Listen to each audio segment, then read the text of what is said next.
entzutea, ezta? Kaixo atzaldeon, ongi etorri danoi, posa ematen digu horren beste jende ikustea, hemen elkartuta, emakume txokotik antolatu dugu, gaurko ekimen hau, eta dakizuen bezala, emakumeak protagonista elkarrizketa saioan barruan antolatu dugu gaurko saio hau. Ekimen honen helburua aurrekoetan bezala, da nolabait emakumeak herrigintzan esparru ezberdinetan egiten duten lana ikustaraztea. Eta bertan egiten duten lan horri aitortzaitea baita ere, eta horretan aritzen dien emakumeak gertutik ezagutzea. Hori izan zen pixkat elkarrizketa hauek antolatzeko helburua, eta horregatik pentsatu gendun elkarrizketa formatua polita zala, permitetzen digulako hurbiltzea, elkarrizketatzen den pertsona horri, eta ez bakarri pertsonai publikoari, baizik eta pertsonari ere bai zuzenago. Horregatik elkarrizketa formatua. Gaurko honetan, helburu horrekin, Ana dana ulertzen nahi da, helburu horrekin Onintza eta Ana ekarri ditugu, holtza gainera, eta helburua zen Onintzai proposatu genion, eta berak onartu egizun, eta oso eskertuta gaude, Ana Gabriel elkarrizketatzea, eta guretzat plazer beraiek hemen eukitzea, ez dian hola nahiko emakumeak, eta egiten dutena ere ez, eta nik zehoz ezatekotan izango nuke, Ana aurkeztuko nizueke, emakumea da bera aktivista da, feminista da, parlamentaria da, eta profesioz ere bai da irakaslea da unibertsitatean ere, zuzenbidearen historia irakasten du. Eta elkarrizketatzaile bezala, Onintzen baita, bera da baita emakumea, borrokalaria, feminista, politikaria, bertsolaria, kazetaria, gauza pila batez. Pentsatzen eta hauek danak maigainean jarriko diela gaur, eta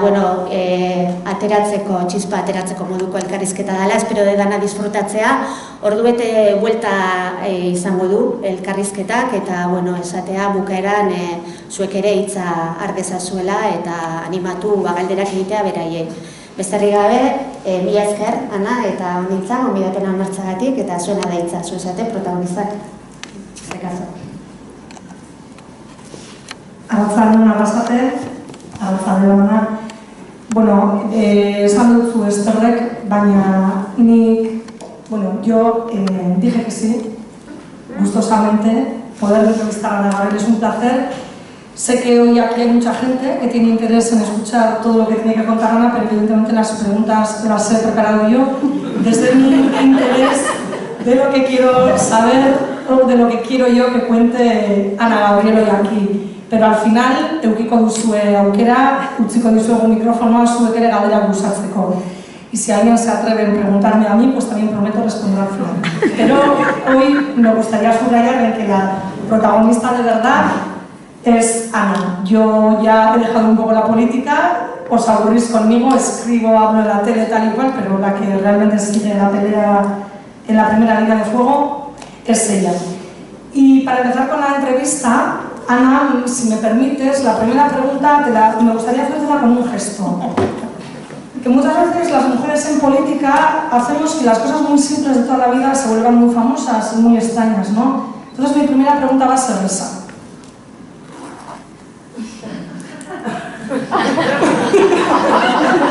Te respondo.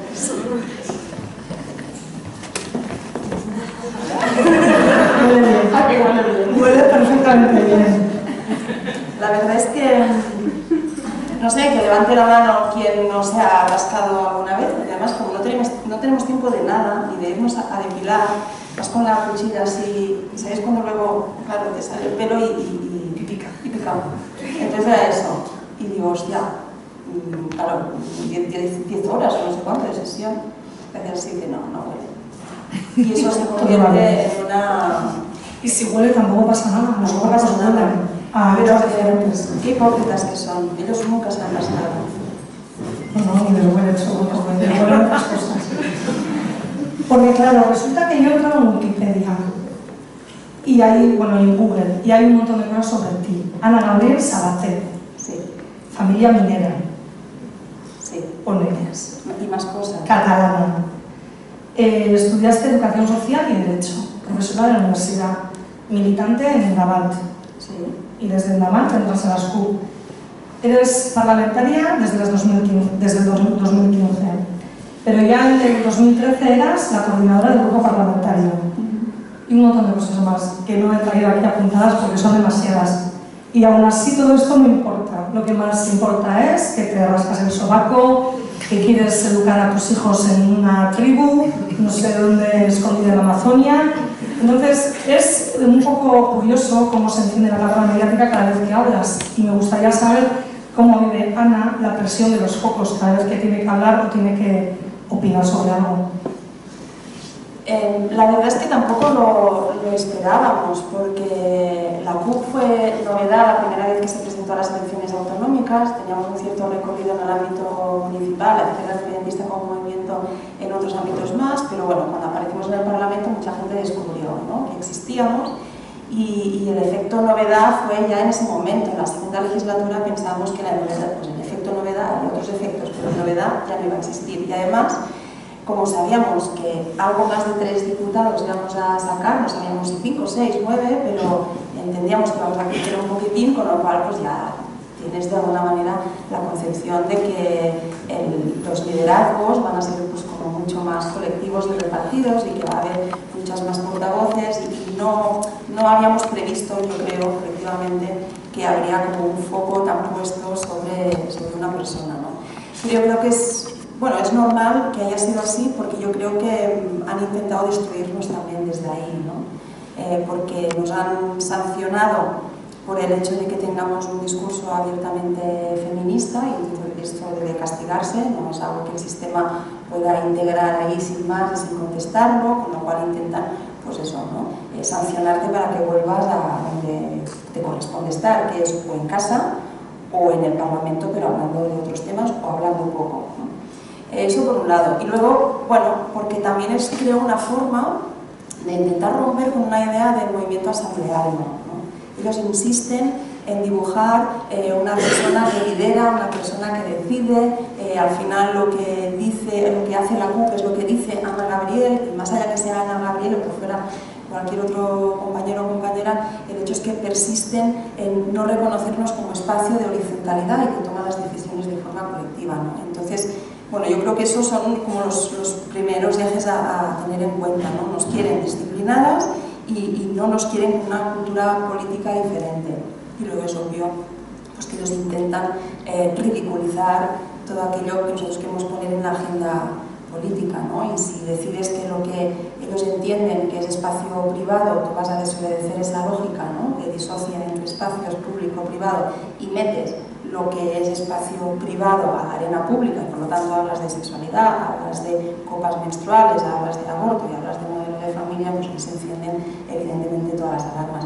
Pero se han equivocado, porque es verdad, al final en el plano más personal, que según qué tertulianos o el arzobispo de turno o según qué ministros del interior te adjetiven de determinadas formas, bueno, pues lógicamente no se equivocan si piensan que van a conseguir que con eso nos vamos a callar o nos vamos a ir a casa. O sea que han calibrado un poco mal, creo.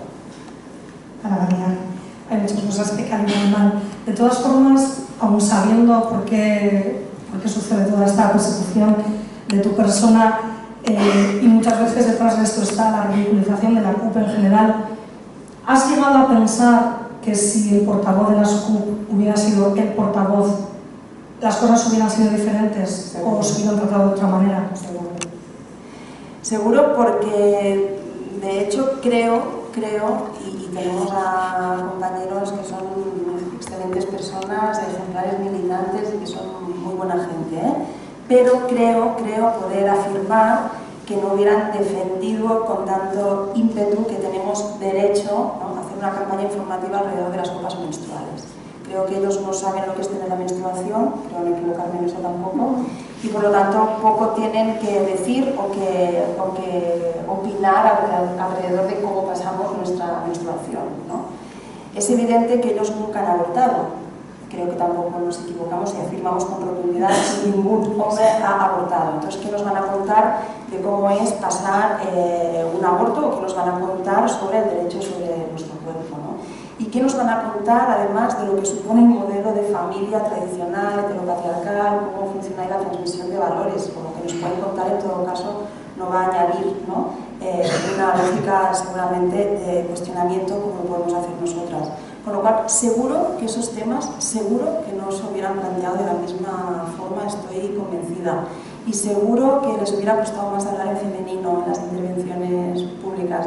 Y a lo mejor pues hubieran dicho que esto es una legislatura de excepcionalidad, que lo que se trata es de poner como prioridad absoluta la ruptura con el Estado español, que es evidente una ruptura, y a lo mejor hubieran tendido a pensar que lo del feminismo lo podemos dejar para otro momento, ¿no?, cuando ya hayamos conseguido el objetivo final, y a lo mejor no hubiera incidido tanto en el hecho de que el feminismo no puede esperar, porque no habrá además una ruptura real con el sistema si se mantiene el patriarcado, y porque no habrá además liberación de pueblos y la mitad de su población, que somos las mujeres, de entrada estamos discriminadas. O sea, yo creo que es bastante obvio, y lo digo con respeto hacia ellos, pero es que no se trata de sus capacidades, se trata de que viven en una lógica de privilegios, y quien puede hablar de los no privilegios somos nosotros y no ellos, con lo cual pues nosotros tenemos que tener la voz, sin más, y sin tampoco, ¿no?, ni magnificarlo ni mitificarlo. Tenemos que tener voz porque somos garantía de dar voz a determinadas cosas.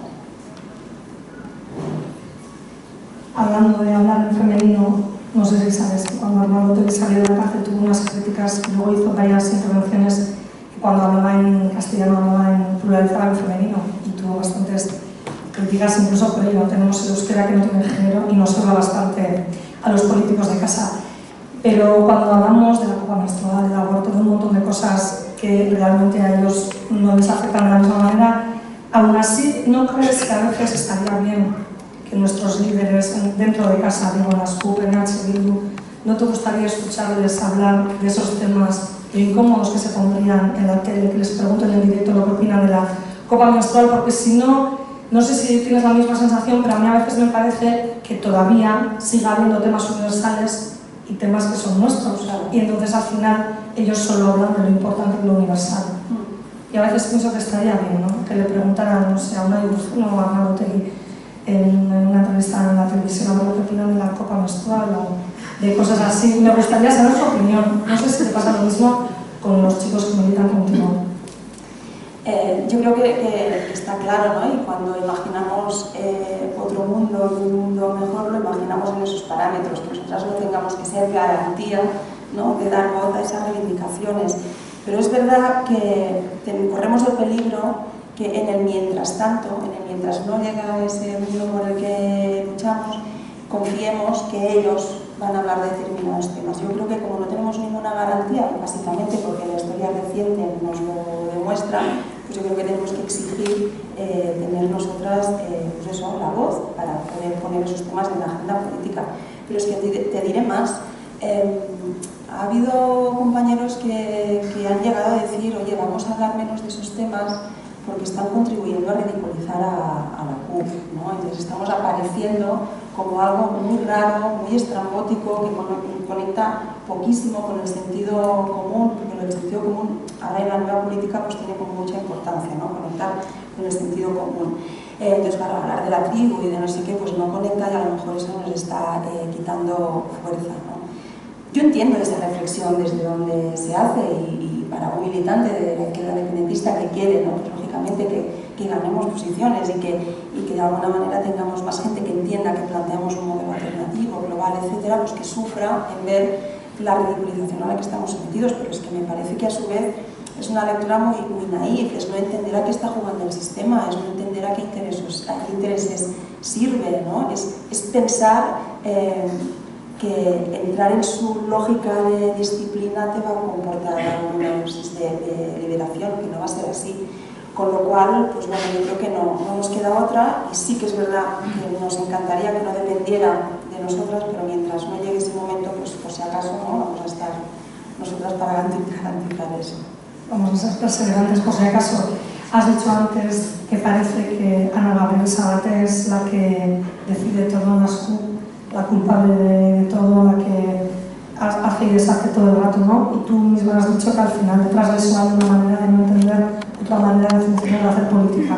Incluso dentro de las CUP, creo que algunas veces en algunas asambleas habéis hecho votaciones especiales para que la representatividad mujer-hombre quede bien representada. Me gustaría que nos explicaras un poco cómo ha sido el tema de las urnas, votar hombres por mujeres.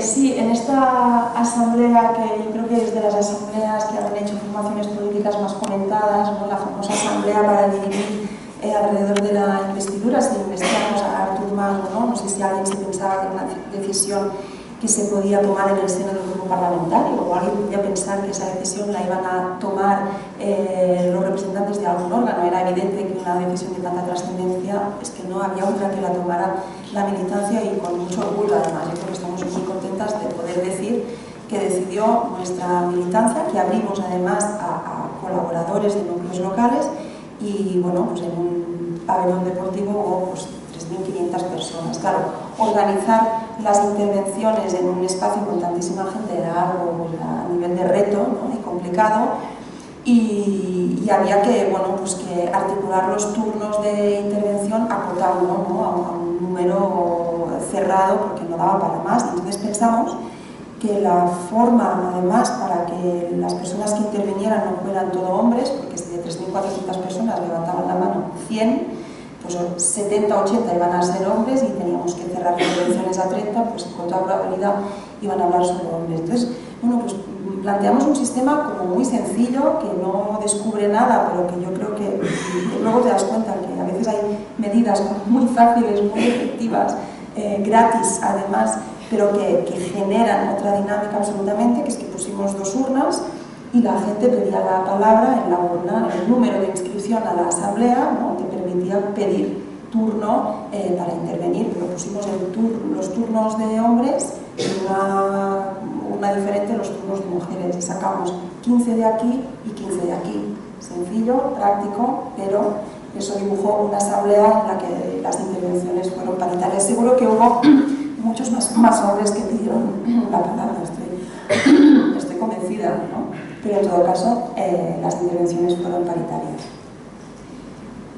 Para poder hacerlo aquí también igual, está como ejemplo nos viene bien. En esa asamblea era para decidir la investidura o no de Artur Mas, y ya estamos ya un poco hartas de hablar del proceso catalán. En Euskal Herria se habla muchísimo de ese tema. Está Convergencia, está Esquerra, están las CUP. ¿Qué es lo diferente que pueden aportar las CUP a ese proceso catalán ya en marcha? No sé, yo creo que necesitaríamos muchas horas solo para poder decir que aportamos de diferente, porque yo creo que aportamos muchísimo. De entrada, destacaría una cultura política diferente. Nosotras, yo creo que mayoritariamente tenemos una forma de estar en el mundo que es militando, y no creemos para nada que ocupar un escaño de representación institucional sea más importante que abolir cuando te toca en el Gazteche, o a formar parte de la plataforma antifascista, o estar en la movilización en defensa del territorio, de lo que sea, ¿no? Con lo cual, bueno, esa lógica de movimiento y el hecho de estar puntualmente en un sitio de representación, sabéis que tenemos un código ético muy estricto, y que yo creo que también tiene toda la razón del mundo de ser. Estamos solo una legislatura y no nos repetimos, digamos, en los cargos como nos tenían acostumbrados bastantes espacios políticos también de izquierda. Me voy a quedar sin voz. Entonces, todo lo que conlleva esa cultura política, de concepción de movimiento, de no pensar que los cargos de representación tienen un estatus superior al de cualquier otro militante, el de defender con uñas y dientes esa lógica asamblearia, el hecho que la militancia esté permanentemente informada y tomando las decisiones claves. Yo creo que eso es una nueva forma no solo de mirar la militancia política, sino también una forma radicalmente diferente de concebir el ámbito de intervención política, ¿no? Que poco tiene que ver con esos clubes de intereses cerrados que muchas veces son los partidos. Luego también, porque yo creo que ponemos encima de la mesa la independencia como motor de transformación social. La independencia no es un objetivo en sí mismo, no vamos a defender nunca que la independencia per se va a cambiar las cosas y va a dotar de mejores condiciones materiales de vida a la gente de la clase trabajadora, que es lo que somos nosotras, ni, por ejemplo, ¿no?, va a revertir los privilegios del heteropatriarcado. Entonces, somos conscientes que la independencia es un instrumento que puede hacer posible cambiar otras muchas cosas del status quo que tampoco nos gustan. No nos gusta la relación que tenemos de subordinación con el Estado español, pero es que no nos gustan muchas otras cosas.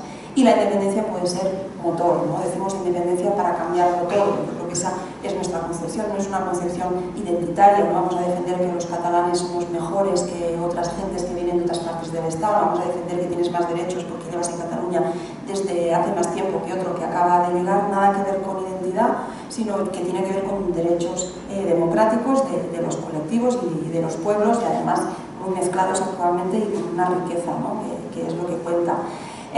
Y luego yo creo que también no entender la política en clave de táctica. Nosotros no nos hacemos independentistas porque da votos.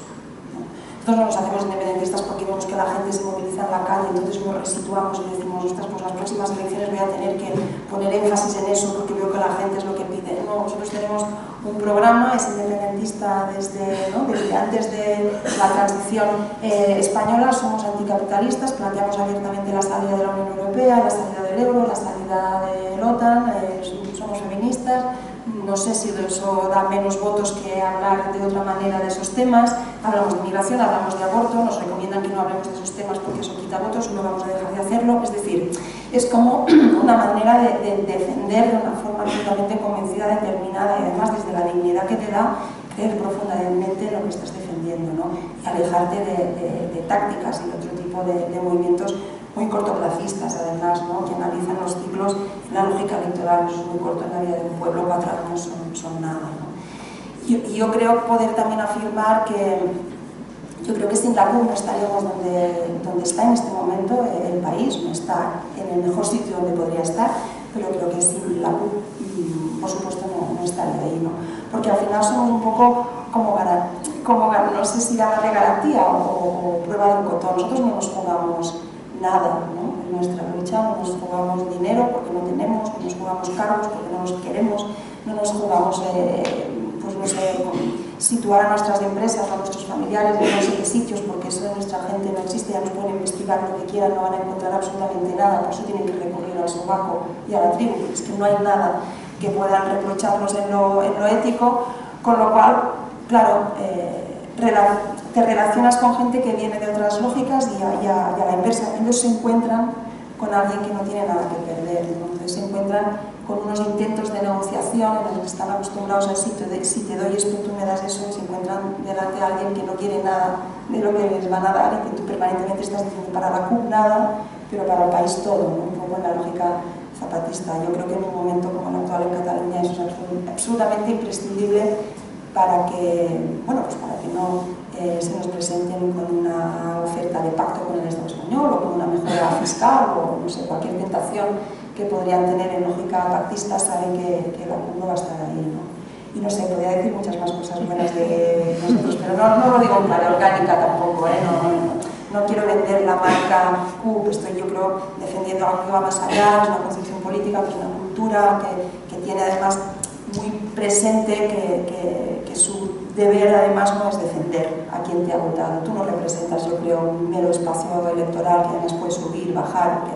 Yo creo que tienes presente un montón de gente, independientemente de cuál sea su opción electoral concreta. Y tienes presente pues, a la gente que tiene dificultades para llegar a final de mes, pues al 25% de pobreza que tenemos, a toda esa gente que está sufriendo en su propia carne los recortes de la salud, a esa escuela pública que están desvalijando, a esas mujeres que están golpeando, ¿no? Yo creo que también es una visión del país y del mundo, al final, que poco tiene que ver, ¿no? Con defender espacios políticos y siglas, ¿no? Creo que defiendes valores y defiendes por eso, ¿no?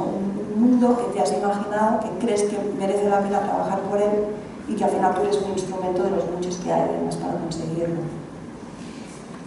Y cuando una tiene claro todo eso, ¿cómo son las negociaciones con nosotros? Porque aquí te ha tocado estar ahí y las claves son completamente diferentes, me imagino.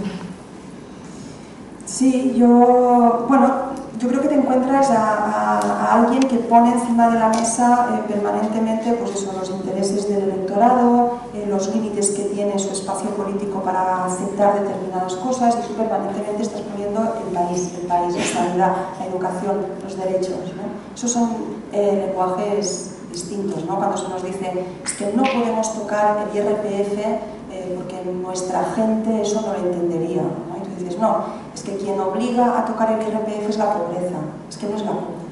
Es que tiene que haber mayor reparto de la riqueza porque hay mucha pobreza a la que cubrir en unos mínimos. Estamos diciendo que quien más tiene, más ponga, no para la CUP, sino para el conjunto del país, ¿no? Eso son lógicas diferentes. Luego yo creo que también están muy acostumbrados a intentar funcionar por explícitos, por sobreentendidos, hablan contigo pero luego intentan hablar con el otro porque a lo mejor el otro no está viniendo pero es el que manda de verdad. Entonces, y en cambio se encuentran delante algo como muy fácil, muy nítido. No, somos tres, los tres somos los que vamos a hablar de este tema, lo que te vamos a decir es lo que cuenta y al final va a decidir nuestra gente, ¿no? Pero es un esquema que poco tiene que ver con intentar ir a tomar algo con alguien o nos vemos, hablamos fuera de la mesa de negociación, luego ya llevamos algo atado, claro, por ahí tampoco no, lo han probado, lógicamente, pero no les sale. Y cuando les dices, vamos a convocar una asamblea, se les disparan todas las cosas. ¿Otra vez vas a decidir la militancia? Sí, es que no va a parar de decidir la militancia, ¿no? Ya, pero eso no quiere decir que no podíamos ya atar un acuerdo aquí. No, el acuerdo lo decide nuestra gente. Bueno, es esa confrontación, yo creo, de culturas políticas, y a veces también hay algo y es muy subjetivo lo que estoy diciendo, pero hay algo en las miradas, ¿no? Hay gente que tiene miedo a perder el poder, y eso yo creo que hasta se podría oler desde lo animal, ¿no? Y tiene una mirada concreta, el que tiene miedo a dejar un cargo. Y yo creo que, yo no sé si están atentos a nuestra mirada, no sé cómo nos miran, no sé cómo nos ven, ¿no? Pero algo deben notar que tiene que ver con que somos gente que estamos deseando irnos de nuestro cargo. O sea, de hecho, no tenemos ningún interés en seguir ahí, estamos ya pensando en cuál va a ser el compañero o compañera que va a tomar el relevo, ¿no? Con lo cual, claro, eso también son miradas muy distintas. Y yo siempre pienso que buena parte de ellos, tampoco todos ya, ¿no? Estamos hablando de una coalición en la que hay, bueno, pues cierta diversidad de agentes, pero yo creo que no se miran de la misma manera al espejo que nosotras. Yo creo que hay algo que ver con mirarte al espejo y aguantar tu propia mirada porque no te estás avergonzando de nada, no tienes nada que esconder, no has mentido, no eres hipócrita, no juegas sucio, no estás robando, os crea una tranquilidad, incluso a la hora de irte a dormir. Yo creo que ellos tampoco tienen eso. Porque te tocó llegar al Parlamento, bueno, ya estabas ahí, pero digamos que detrás de las cámaras te tocó ponerte frente a ellas en una época en la que había una hoja de ruta ya marcada, había unas cosas ya decididas para cuando llegasteis el nuevo equipo de Bascu, y claro, pues al principio todo fue muy turbulento, bueno, pasaron muchas cosas en poco tiempo, dimisiones y demás, ¿no? Entonces, ahí hubo unos momentos bastante incómodos, ¿no? Cuando salías del Parlamento y te insultaban y demás. No sé cómo viviste todo ese momento, ¿no? Intentar explicar que no estás hablando en tu nombre, pero aún así saber que ser mujer, no levantar la voz, hablar siempre en ese tono tranquilo, que no iba a gustar y que tenías que pasar por momentos, no vamos a decir desagradables, pero sí incómodos.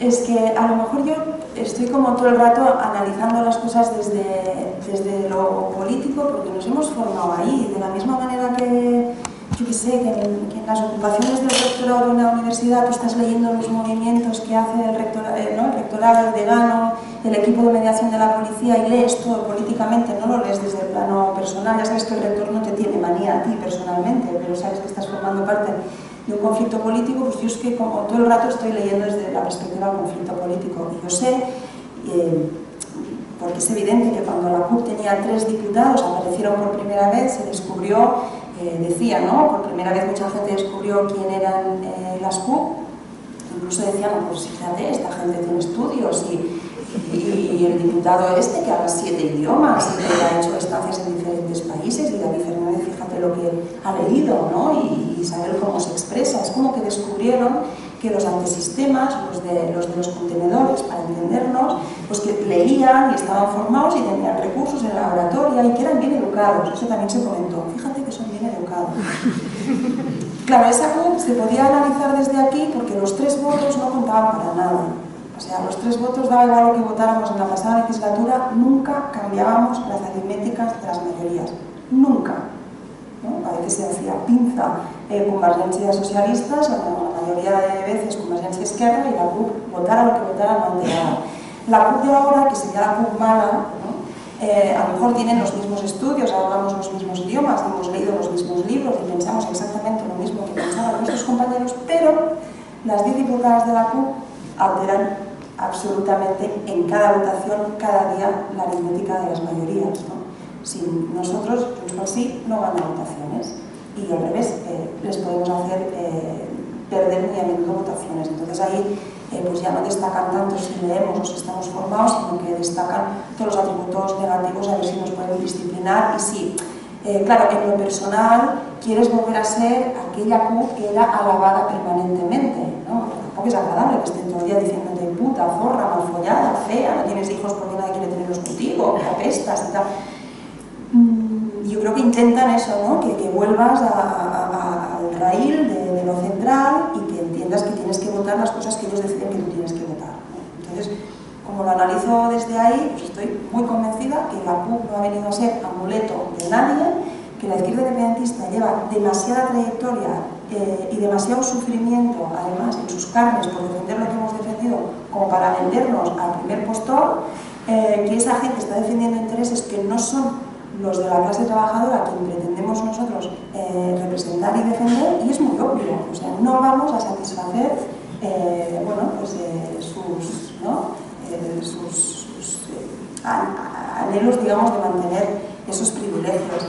Y si el coste de eso es que aparezca una CUP mala, muy mala, a los ojos de la mayoría, que calibren bien, porque yo creo que no están detectando suficientemente que hay cantidad de gente normal, que te la encuentras en el metro, en el autobús, en la universidad, por la calle, que está oliendo que el poder actúa como siempre, ¿no? Aunque ahora, digamos, con un lenguaje abiertamente independentista. Y la presión sobre la CUP, votantes de otros partidos políticos que no son independentistas, gente que te dice yo no soy independentista, pero lo que están haciendo con la CUP es muy obvio, ¿no? Quieren disciplinar un espacio político porque está cuestionando sus privilegios. Hay cantidad de gente que también es capaz de ver las realidades de ahí, ¿no? Entonces, pues bueno, yo soy una representante de mi gente. Si mi gente decide no a más, y voy a defender no a más hasta el final. Si mi gente decide no a los presupuestos, voy a dar la cara por esa decisión, porque yo soy la representante de mi gente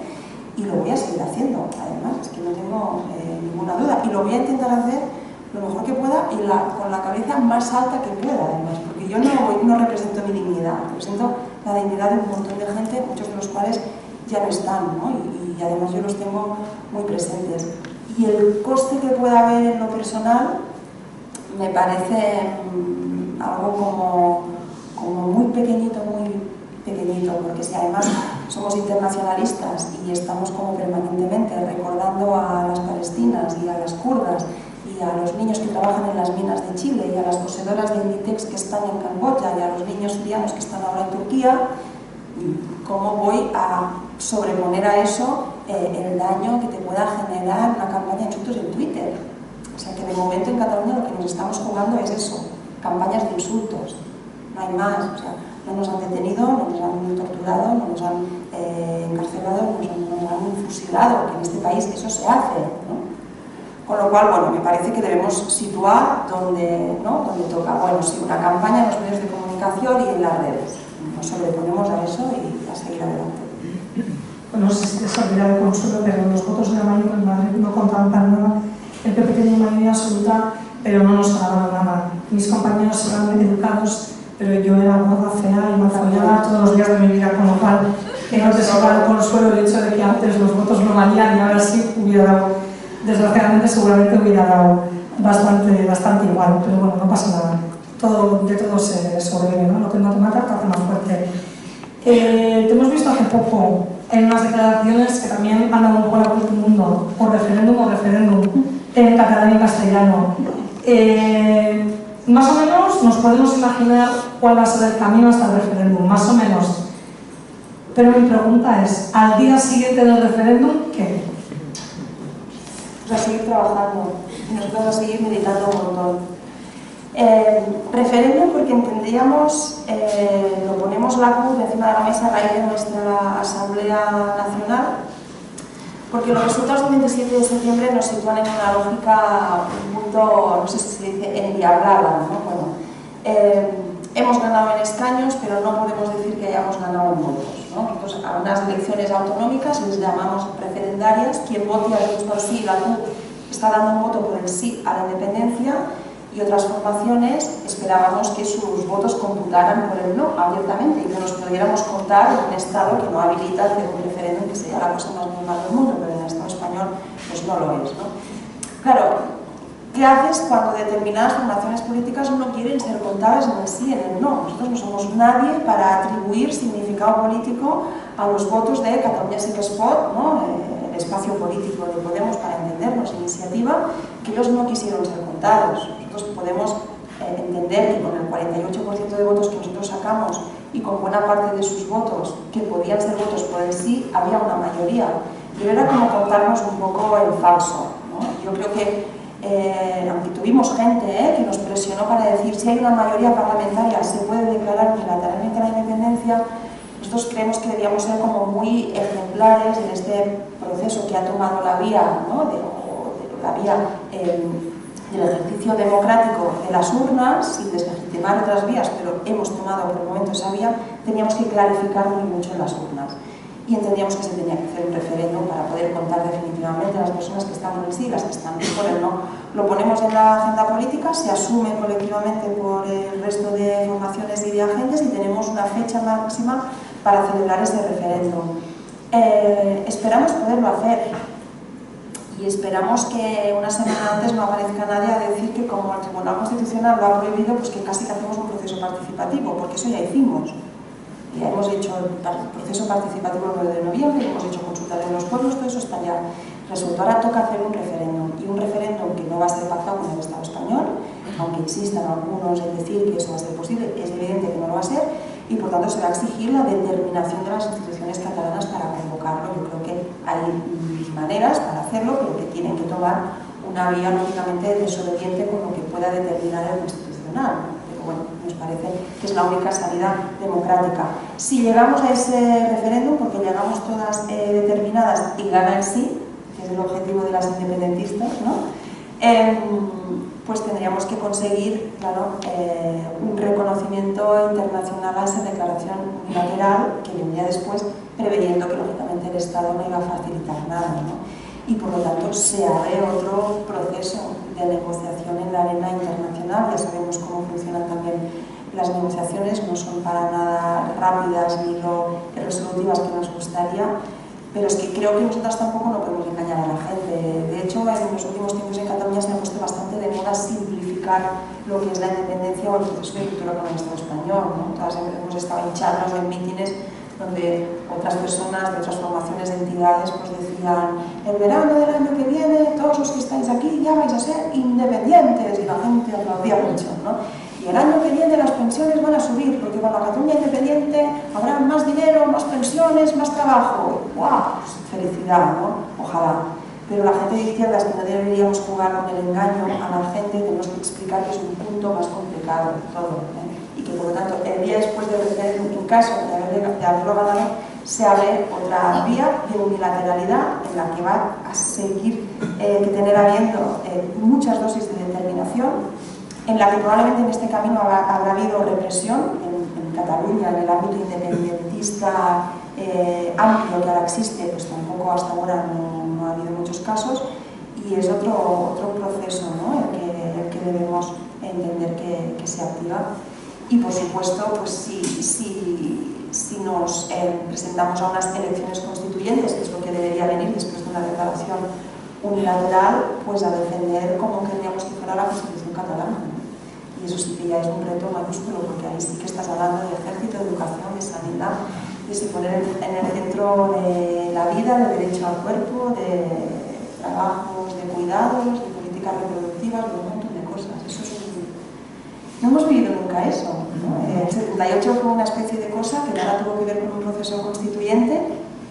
Unos señores que sabían mucho de derechos se encerraron en un cuarto a redactar una constitución acompañados de los militares y los franquistas, bueno, nosotros también éramos algunos franquistas, y ahí hicieron una constitución, pero eso no es un proceso constituyente. Un proceso constituyente, ¿no?, como los que nos han ofrecido países como Bolivia, Ecuador, es que la gente realmente debate sobre las reglas del juego de todo, ¿no?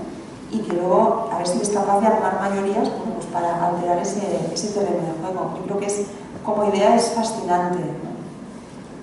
Por eso creo que nosotros nos queda militancia para un montón de años.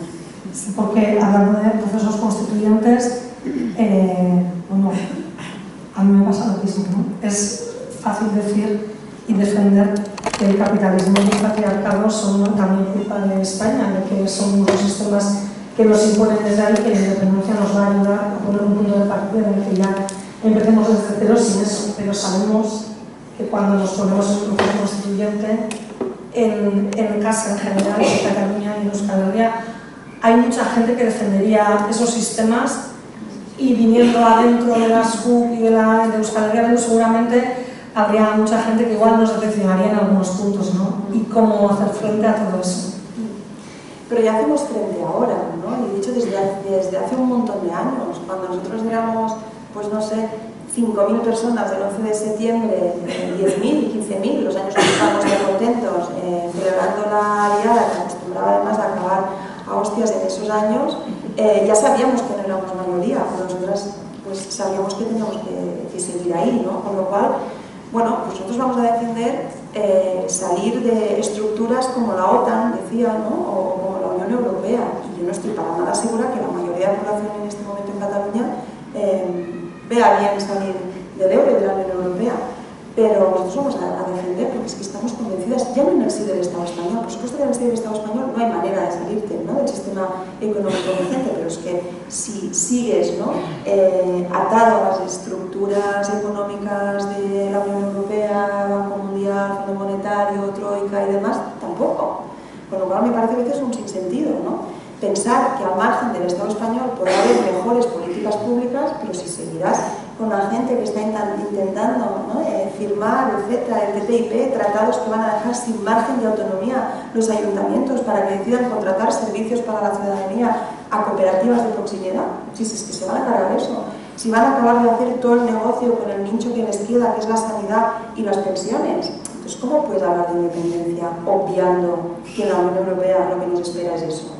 ¿Eso es mayoritario por el momento? No, pero bueno, tampoco era mayoritario el independentismo hace 20 años y ahora pues, estamos en otra situación. Yo creo que no vamos a ser nosotras las que nos pongamos en lógicas posibilistas. De hecho, tenemos el debate interno, hemos tenido hace poco, porque había un grupo que decía que no podíamos decir que no queríamos ejército, que teníamos que tener un ejército catalán que se pudiera defender de ataques que pudieran venir. Bueno, va bien, porque haces una clase de geopolítica internacional, recuerdas que ahora los ejércitos no funcionan de la misma manera que en el siglo XIX, que está bien que recordemos a los maulets y a las milicias catalanas del 18, pero que quizás, ¿no?, ahora podemos plantear políticas de seguridad desde otra perspectiva. O sea que el debate, aunque sea a nivel interno, yo creo que es positivo. O sea, nos tiene que apetecer muchísimo, ¿no?, poder debatir incluso, bueno, con gente nuestra que no lo vea de la misma manera, porque somos generaciones que eso no nos lo han dejado debatir, ¿no? La mayoría, pues, no sé, no votaron la Constitución y ahora, de hecho, la mayoría de la población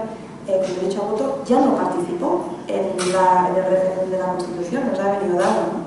Con lo cual, pues, tenemos la oportunidad de ser una generación que protagonice algo inaudito en la historia, ¿no?, de nuestro país. Como mínimo desde el 36, con la revolución anarcosindicalista en Cataluña, no ha habido nunca más un proceso constituyente.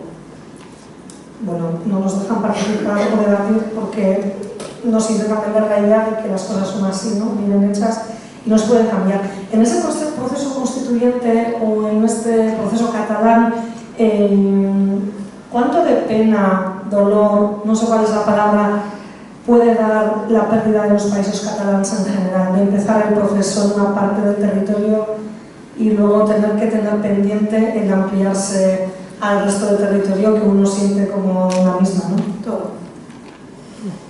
Yo creo que De hecho, se habla mucho, ¿no? Cómo nos duelen los insultos o las campañas mediáticas y tal, y tú piensas, pero sí, eso no es lo doloroso, ¿no? Lo doloroso es cuando tus compañeros de la izquierda independentista, con quien hace un montón de años que compartes proyecto, te miran. Antes hablaba de las miradas, ¿no? De cómo ves a alguien que te está diciendo os estáis olvidando el país, ¿no? ¿Cómo puede ser que os hayáis olvidado tan rápido de que el sujeto político era uno y era un mapa entero, ¿no? Que la ruptura con el Estado español iba también de romper su cartografía de poder, y su cartografía de poder fue romper, ¿no?, unas naciones de forma muy clara, Euskal Herria, los países catalans, que las comunidades autónomas son eso, ¿no? Jugar a romper sujetos políticos, que es evidente que existen, pero ya no de mirar al pasado. Nosotros siempre hemos planteado el proyecto de construcción nacional desde una perspectiva, ¿no?, pues de proyecto transformador de futuro, ¿no?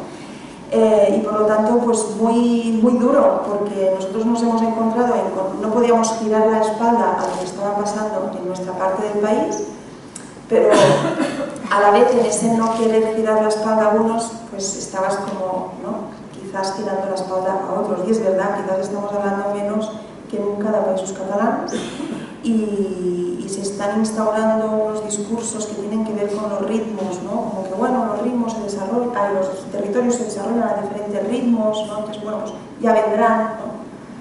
Y dices, claro, pero es que olvidar por qué existen esos supuestos ritmos, ¿no? Es decir, no entender que el País Valencià es lo que es, entre otras muchas cosas, por la batalla de Valencia, porque es que a esa gente les pusieron bombas a los escritores en catalán, porque a esa gente el PP, el Partido Popular, pero también el PSOE les reservó un papel muy concreto de acogida de zona de reserva de turismo estatal, porque a esa gente les han marcado a cuchillo las esvásticas en la cara, porque les han matado, ¿no? Porque la impunidad del movimiento nazi en el País Valencià, en total convivencia con los cuerpos policiales estatales, tiene una función muy clara, ¿no? Entonces, claro que hay otro ritmo, porque ha habido otro nivel de represión, porque ha habido un nivel muy alto de castigo y de humillación, ¿no?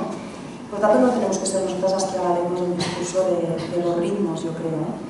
Por lo tanto, y es que habla del País Valencià, podríamos hablar de las islas o de la Cataluña, ¿no? Pero con todo el dolor, porque el reproche nos lo hace nuestra propia gente, y es complicado, porque aunque intentemos decir no, pero en el plano del municipalismo sí que trabajamos en una lógica de construcción nacional, en el ámbito pues de articulación de casales, de ateneos, del movimiento, ¿no? En sí, al margen de las instituciones, sigue creciendo en el ámbito de la construcción nacional. Es verdad que buena parte de la realidad es la que se refleja en los medios, y en los medios no se habla en absoluto de países catalanes, y nosotros tampoco lo estamos haciendo como deberíamos. No es fácil. Hay muchas cosas que siempre se olvidan en el camino. Mi mirada fue el idioma, y parece que nosotras también vamos por el mismo camino. Me parece que se nos está olvidando la magnitud de Euskal Herria. Llevamos aquí una hora que yo te estoy... ¿Cómo lo sabes? Porque hay ahí un reloj maravilloso. Porque yo nunca llevo reloj, y... Este país es mejor porque está esta mujer. Sí, eso mejor. Yo soy una mujer que siempre cojo tiempo para estar a gusto, pero nunca llevo reloj, con lo cual me han puesto uno ahí que me ha venido bien. Pero te voy a hacer mi última pregunta antes de pasar el micrófono al público, por si alguien quiere preguntar. Es una pregunta muy fácil, y te la pregunto porque he vivido esas sensaciones, y claro, en las CUP los cargos duran 4 años. Ha pasado ya un año. Estuve el 27 de septiembre de 2015, estuve en Barcelona, estuve con vosotras en la celebración. Ha pasado ya un año, quedan 3. ¿Sueñas con el día en el que el cargo parlamentario se va a acabar y vas a volver a tu militancia, a tu barrio, sin focos, con tranquilidad? ¿Sueñas con ese día? Sí. Ya somos 2. Sueño muchas veces con ese día. Zakit inor galderari daukan, baina zabalduko dugu mikrofonoa, eta libre daukazu esan duenari buruz, edo etxetik ekarri duzuen zerbaiti buruz galderarik egin nahi baduzue, ez da egunero horrelako emakume bat etortzen gara esatera, Mikrofonoa ez da reklamo.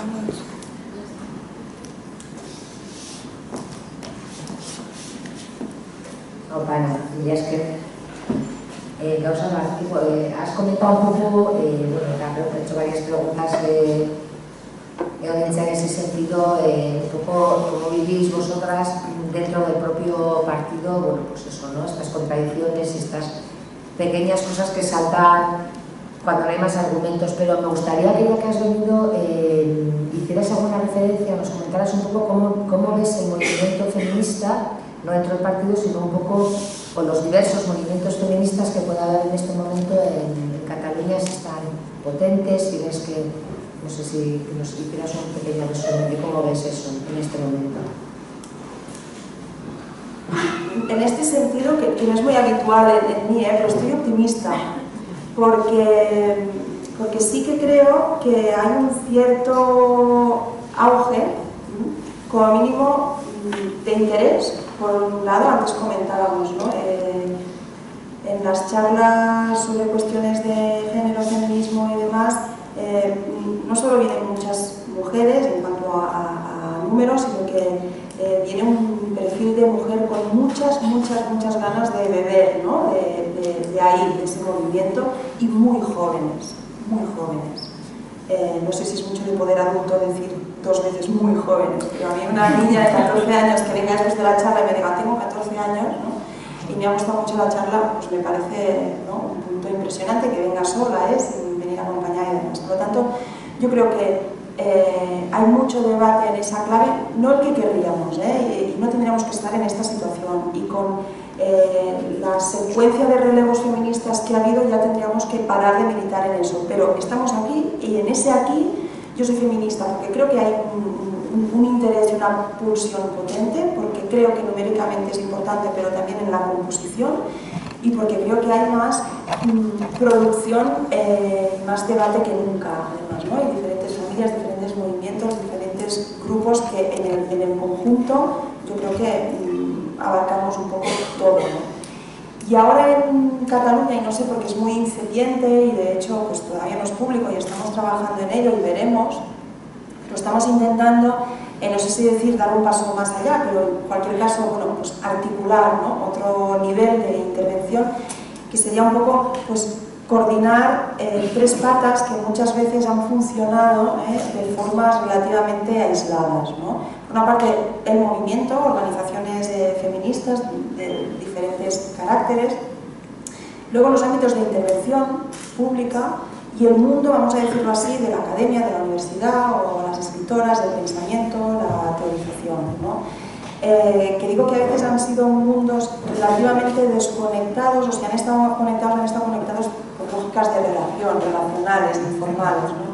Pero no se ha hecho quizás el ejercicio de ver si podíamos aunar agendas, ¿no? Y yo creo que si pensáramos que el movimiento puede, por poner un ejemplo, priorizar una campaña, trazar un eje, marcar un calendario y que eso va acompañado de las intervenciones públicas que pueden hacer las mujeres que tienen posibilidad de dar voz al movimiento y a su vez desde universidades, desde estudios, desde investigaciones, desde centros internacionales, demás, se puede a su vez, ¿no? alimentar lo que se esté trabajando. Y creo que podemos dar un paso adelante en calidad, sobre todo organizativa, no desde una perspectiva orgánica, ¿no? Sino que no se nos vea que a veces, bueno, pues vamos lanzando ideas, proyectos y dando tumbos, sino que se nos vea organizadas de verdad, no solo desde una lógica de movimiento, que sí que está más acostumbrado a organizarse, ¿no? Yo creo que ojalá, porque tenemos muy pocas mujeres en los medios públicos, por ejemplo, hay una iniciativa en Cataluña, On son las donas, ¿dónde están las mujeres?, que monitoriza, ¿no?, cotidianamente una serie de medios y nos cuenta, y no estamos llegando al 20% ni en el audiovisual ni en el escrito, ¿no? Pero sí que sabemos que donde hay mujeres el porcentaje sube, ¿no? O sea, los programas o los periódicos que están dirigidos por mujeres tienen mayores porcentajes, ¿no? No es suficiente, no es garantía, pero hay un dato muy objetivo, ¿no? Con las mujeres que tenemos ahí, con las mujeres que tenemos en diferentes frentes de responsabilidad, en centros de investigación, en universidades que tienen posibilidad de publicar en uno o en otro sentido, de articular investigaciones de una u otra línea, ¿no? Pues que eso pudiera ayudar a su vez a que está trabajando un movimiento y a su vez que le demos voz a todo ese trabajo, nos parecería importante. Con lo cual yo creo que es una buena noticia que se esté hablando de eso, que lo estoy como medio anunciando sin poderlo anunciar todavía, que lo estoy más bien apuntando, ¿no? pero que me parece interesante y sin precedentes, ¿no? Y con una lógica de intergeneracionalidad muy potente y por lo tanto con corrientes feministas muy distintas, ¿no? Por lo tanto con muchos aprendizajes ya hechos y con muchas lógicas de ensayo y error también ya hechos, ¿no? Y que podemos estar quizás en mejores condiciones que en otros momentos. Por lo tanto te diría que optimista, insisto, que no es habitual en mí ver las cosas en positivo, pero en este ámbito me da que se está moviendo algo en serio, como quizás hacía años que no veíamos. A lo mejor me echáis y me dice, ¿qué estás diciendo? Pero no sé, no lo así. Beste galderarik edo?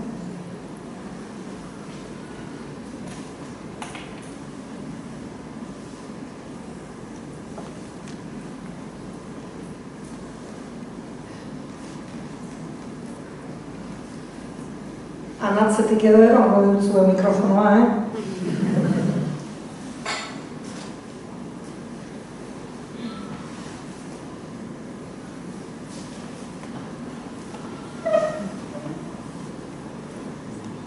Puede ser una crítica también, ¿eh?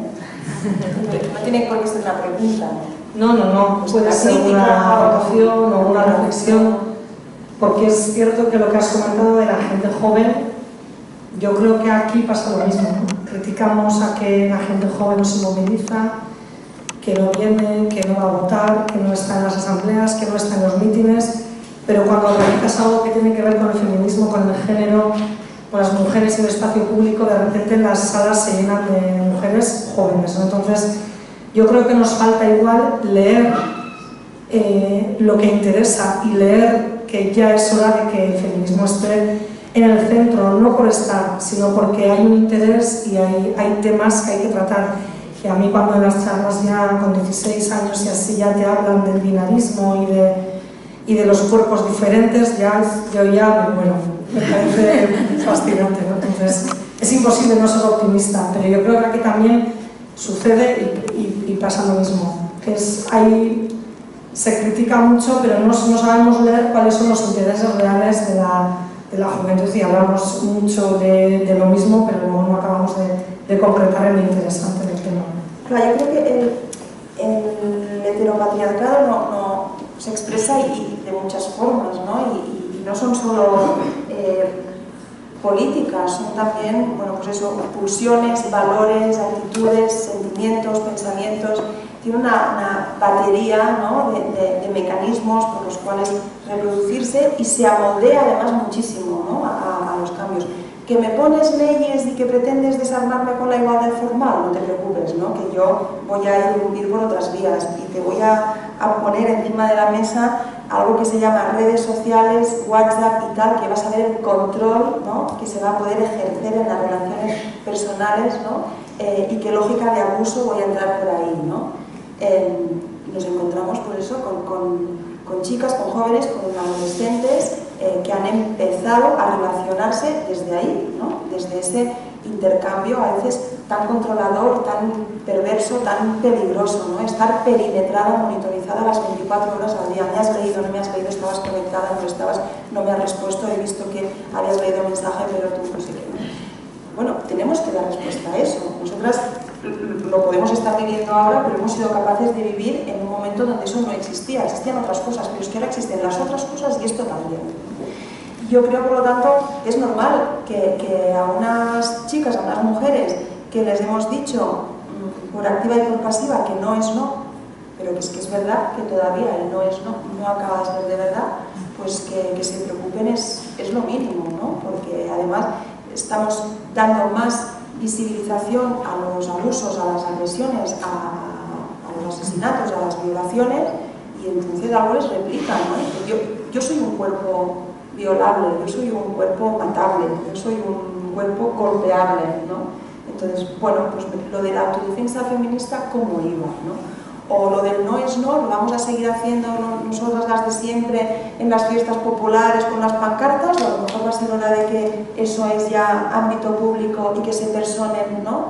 En las acusaciones de administración y vamos a dejar de gastarnos dinero nosotras para... Bueno, pues eso es del todo lógico, es una buenísima noticia, y que vengan nuevas exigencias y nuevos temas, ¿no?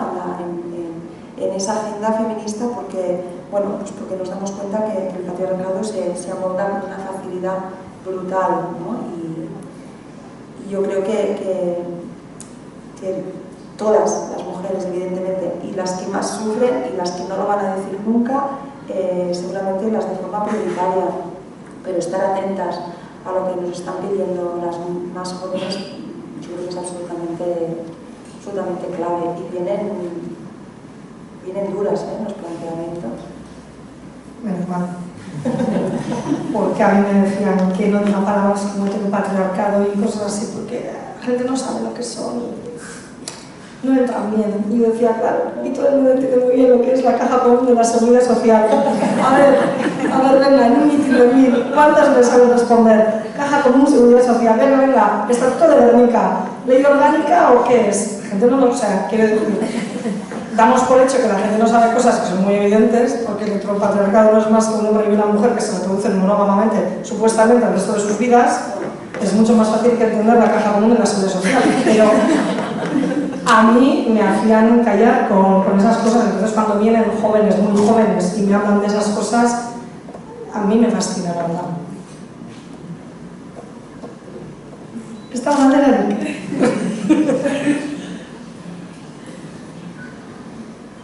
Los hombres valientes que hay en la sala también se pueden. Bueno, ¿te acuerdas cuando estuvimos en Gasteiz, que estaba todo lleno de mujeres? Sí.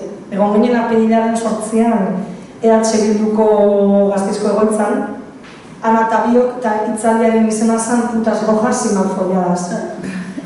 Y estaba... La gente vino a ver dónde estaban. Y las malfolladas, porque nosotros no éramos. Pero vino un montón de gente y había muy pocos hombres. Y aún así, la primera pregunta la hizo uno de ellos, que lo dijimos, ¿no? Que pasa muchas veces, así que por lo menos aquí, la única pregunta que ha habido hasta el momento, nos lo han hecho una mujer, por lo menos.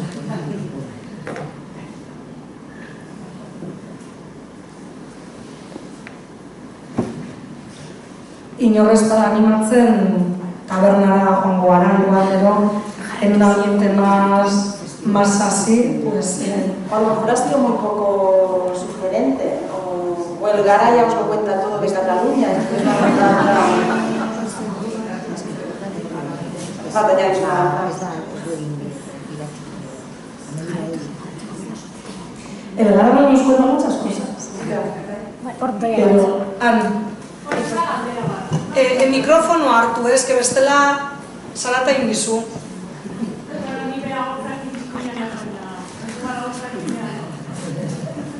Bueno, yo no sé si soy optimista o no. Yo trabajo en un colegio y veo a otras mujeres que son más pobres que yo. Sé que se suelen llenar las salas, de mujeres feministas o no. A veces somos más optimistas porque contamos y yo tengo 50 años y decimos, pues parece que han venido las de 20. O como en tu caso aquella de 14 que te dijo. Y esto te levanta como el ánimo. Pero luego salgo, voy a mi casa, yo también fui alcaldesa y dentro de mi partido creo que no me entendieron muy bien lo que era la lucha feminista.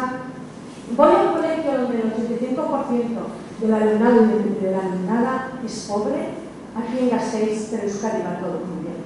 Y me encuentro con que no articulamos esa lucha, que nos quedamos muchas veces en ser un poco optimistas o en decir que desde la ciencia o desde la literatura o desde las mujeres más intelectuales, más burguesas, nos estamos organizando y podemos hacer cosas, y esto es muy importante, pero a esa gente que trabaja o que está, como dice mi madre, debajo del puente, no llegamos. Esto a mí es lo que me preocupa.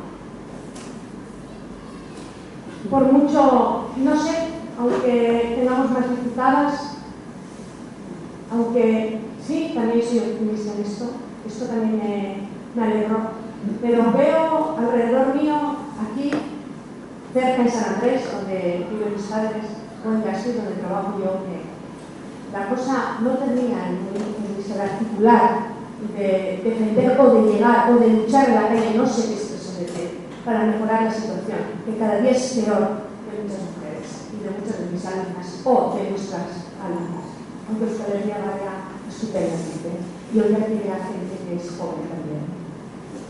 Pero aparte de todo esto, tenemos que buscar, no sé cómo, maneras de ocupar la calle.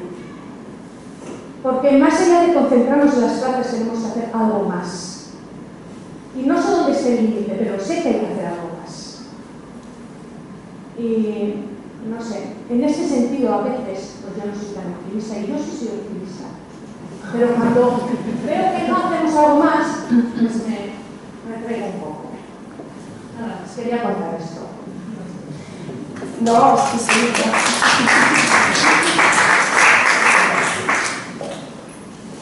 Podemos comentar, ¿no? Sí. Es que no es un tema de decir que te demos la razón, o sea, que es subjetivo, es así, ¿eh? Y yo creo que además, y lo entiendo, cuando yo decía la sanidad, la educación, no sé qué, yo creo que cuando decimos poner la vida en el centro y los cuidados, estamos hablando de nosotras, de nuestros espacios de militancia, no sé qué, pero no solo, estamos hablando que evidentemente la ofensiva del actual ciclo económico que recorta en lo público es un azote mayúsculo a todo, ¿no? Al sustento que están sobrellevando las mujeres, sobre todo en ambientes más precarizados también, ¿no?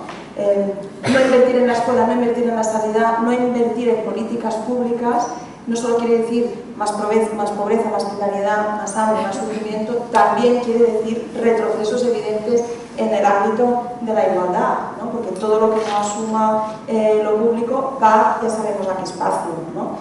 Pero yo creo que quizás no son pocos tampoco los espacios que conectan o que salen de esos medios, no sé si llamarles precarizados, da igual, de gente pobre, que están siendo ejemplo y que están siendo bandera, ¿no? Y las Kellys, por ejemplo, y el movimiento que nace al margen del sindicalismo organizado, ¿no? De mujeres que trabajan en sectores claramente precarizados, que hasta el momento es un sector que se ve solo como fuente de riqueza y que ellas aparecen, ¿no? Con una agenda muy clara de visualización de un mundo de precariedad que está en el 95% en manos de mujeres, pues yo creo que es un ejemplo muy potente. Solo hay que ver cómo están reaccionando los sindicatos mayoritarios con esas mujeres, ¿no? Y cómo están intentando que desaparezcan.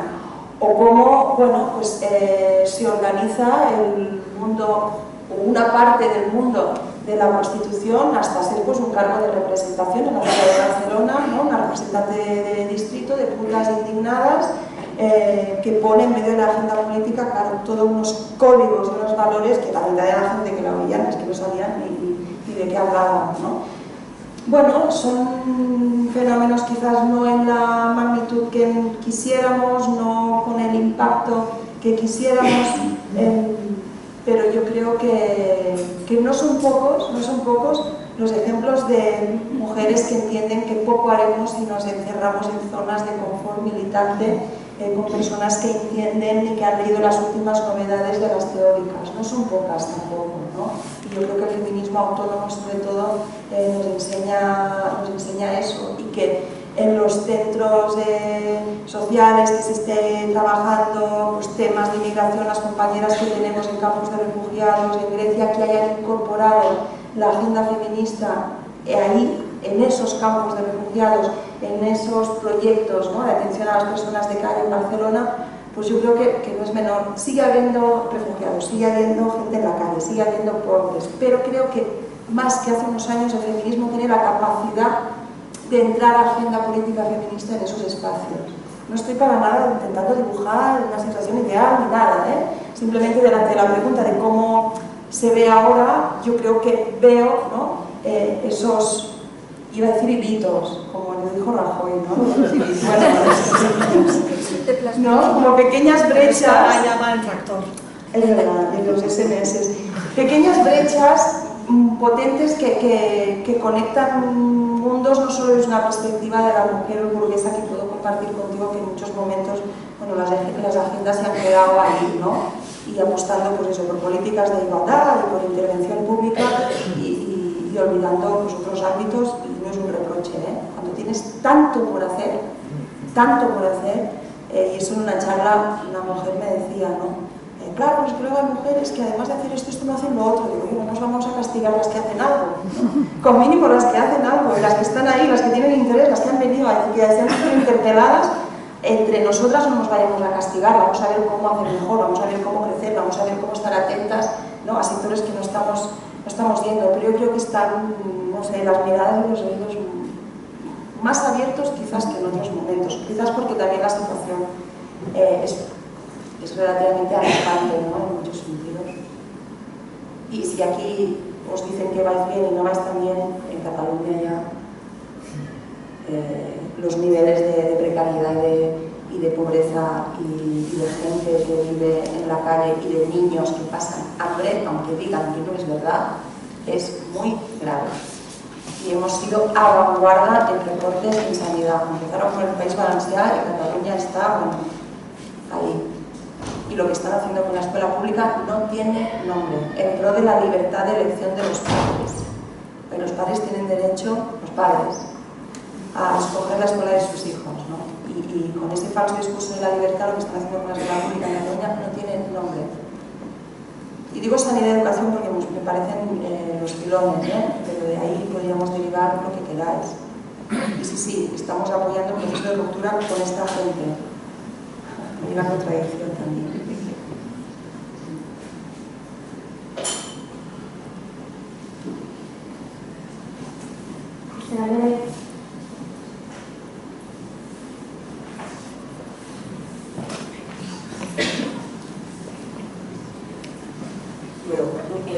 Primero decir que las dos sois unas cracks y está guay teneros y ha sido un placer.